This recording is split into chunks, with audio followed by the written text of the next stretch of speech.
परविंदर सेठी जी, अगर हम आपके साथ इस पूरी चर्चा की शुरुआत करना चाहें और ये समझना चाहें कि 17 तारीख को एक फाइल भेजी गई जिसमें तमाम सारे सवाल पूछे गए थे और खास सवाल जो था वो विज्ञापन पर जो लगातार जो ऐड जिस तरह से बढ़ाए जा रहे थे उसको लेकर के था।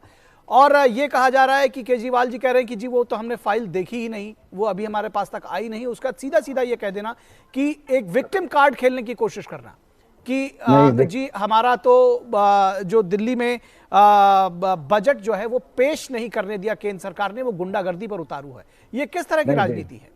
नहीं, देखिए, राजनीति भारतीय जनता पार्टी कर रही है। पहली बात तो 75 साल के अंदर आज तक इस देश के इतिहास के अंदर ये नहीं हुआ कि कोई राज्य सरकार बजट पेश करना चाहती है और उसको सेंट्रल सरकार उसको रोक देती है। दूसरी बात, अगर वहां से कोई ऑब्जेक्शन आया था तो इनके भारतीय जनता पार्टी के दो लोग, एक तो जो संवैधानिक पद पर एलजी विनय सक्सेना जी हैं और दूसरे चीफ सेक्रेटरी नरेश कुमार हैं, वो भारतीय जनता पार्टी को अंडर द टेबल उनकी मदद कर रहे हैं। उनके पास ये लेटर आता है और वो लेटर जो है वो फाइनेंस मिनिस्टर को दिखाया नहीं जाता, फाइनेंस मिनिस्टर की नॉलेज में नहीं लाया जाता।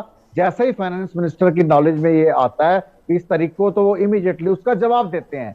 ये साजिशें जो भारतीय जनता पार्टी तो आम आदमी पार्टी को डिफेम करने के लिए आगे जो गवर्नमेंट एम्प्लॉई है उनकी सैलरियां रुके और इस तरह की राजनीति, ओछी राजनीति कर रही है जो ठीक नहीं है। जो 550 करोड़ रुपए का बजट है वो एडवर्टाइजमेंट का है, वो पहले भी इतना था। और 22,000 करोड़ का बजट जो है वो इंफ्रास्ट्रक्चर का है। टोटल 78,800 करोड़ का बजट दिल्ली का है। उसके अंदर आप अगर ये कहते हो कि एडवर्टाइजमेंट का, सारे प्रदेशों के अंदर एडवर्टाइजमेंट होती है। भारतीय जनता पार्टी की 22,000 करोड़ की एडवर्टाइजमेंट है, उसके ऊपर कोई प्रश्न नहीं करता। लेकिन एक पार्टी जो ईमानदारी से काम करना चाहती है, गाड़ी रुकी हुई है बॉस।